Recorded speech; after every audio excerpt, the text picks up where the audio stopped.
Berusaha hidup tanpa hutang. Berusaha hidup tanpa hutang. Sebelum saya mau lanjutkan, saya tanya, siapa di antara antum yang tidak punya hutang? Coba angkat tangan. Jomblo semua tidak punya hutang. Saya tidak tanya jomblo, saya tanya yang sudah berkeluarga enggak punya hutang, coba angkat tangan. Masya Allah. Yang punya hutang sudah berkeluarga, coba angkat tangan.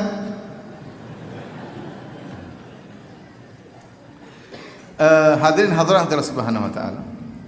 Nabi sallallahu alaihi wasallam di antara doa yang paling sering Nabi baca, Allahumma inni a'udzubika minal ma'tham wal maghram. Ya Allah, aku berlindung kepada Engkau dari perbuatan dosa dan hutang. Maka faqala lahu qail, ada yang bertanya kepada Nabi sallallahu alaihi wasallam, ma aktsara ma tasta'idzu minal maghram. Ya Rasulullah, betapa sering engkau berlindung kepada Allah dari berhutang. Maka Nabi menjelaskan kenapa Nabi sering berdoa dengan doa tersebut. Kata Nabi sallallahu alaihi wasallam, innar rajula idza gharima haddatsa fakadzaba. Sungguhnya seorang kalau dia sudah berhutang, maka dia akan berbicara dan dia berdusta. Wa wa'ada fa akhlafa. Kalau dia sudah berjanji, dia akan menyelisihi. Dan inilah contoh ya musibah yang dialami oleh orang-orang yang terlilit hutang. Ya. Kenapa? Ditagih, akhirnya dia enggak punya uang, dia ngomong, ya, minggu depan insyaallah. Padahal enggak ada duitnya sama sekali.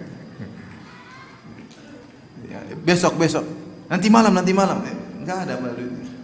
Bohong. Janji bulan depan, enggak ada. Membuat orang jengkel sama dia, membuat orang marah sama dia. Ya. Makanya kata Nabi sallallahu alaihi wasallam, la tukhifu anfusakum ba'da amniha. Kata Nabi sallallahu alaihi wasallam, janganlah kalian menjadikan diri kalian terjebak dalam kekhawatiran setelah kalian merasa tentram. La tukhifu anfusakum ba'da amniha. Jangan buat kalian terjebak dalam kegelisahan setelah kalian merasa tentram. Apa itu hutang? Orang kalau sudah terlilit hutang, ya, maka hidupnya tidak tentram, apalagi ditagih terus sama yang menghutangkan kepada dia. Ya, apalagi ternyata hutangnya riba, oh lebih parah lagi. Apalagi ini nonton televisi ternyata banyak yang disita, wah, jantungnya hampir tersita sama bank ya. Takut dia, dan itu kejadian, orang takut, gelisah, akhirnya gulanya naik. Ya, kolesterol tinggi ya. Kenapa? Karena kekhawatiran, ketakutan. Itu dialami oleh orang-orang yang berhutang ya. Sebagian orang cuek dengan hutangnya. Dia hutang, ya, dia nipu orang. Itu untuk kita tidak. Ini orang tidak beriman. Ini orang tidak beriman. Kita bicara tentang orang yang beriman. Orang yang beriman, dia pasti gelisah dengan hutangnya. Kalau dia tidak gelisah dengan hutangnya, dia tidak beriman berarti. Imannya enggak beres. Bagaimana Nabi sallallahu alaihi wasallam waktu ada orang mau disolatkan, Nabi bertanya, apakah dia punya hutang? Tidak, Nabi solatkan. Waktu ada orang lagi mau disolatkan meninggal dunia, Nabi tanya, dia punya hutang? Ada hutang ya Rasulullah. Kata Rasulullah SAW, sallu ala sahibikum. Kalian solat, saya enggak. Nabi enggak mau solatkan solat jenazah. Gimana itu tidak menjadikan gelisah orang yang punya hutang?